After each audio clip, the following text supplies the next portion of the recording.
তো দর্শক শ্রোতা দেখতে পাচ্ছেন আমরা কিন্তু সরাসরি বাগান থেকে বেদেনা ফল খাচ্ছি। সেটা কেমন স্বাদ হয় আপনাদের সাথে শেয়ার করবো ইনশাআল্লাহ। বিসমিল্লাহ।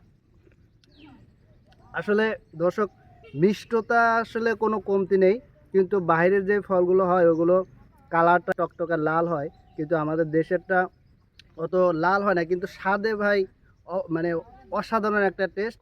তো আপনারা এরকম সরাসরি বাগান থেকে একবারে ন্যাচারাল ওয়েতে কোনো প্রকার ক্ষতিকর কেমিক্যাল ছাড়া বেদেনা ফল নিতে আমাদের ইনবক্সে যোগাযোগ করুন, অথবা আমাদের দেওয়া কন্ট্যাক্ট নাম্বারে যোগাযোগ করুন। সবাইকে অসংখ্য ধন্যবাদ। আসসালামু আলাইকুম।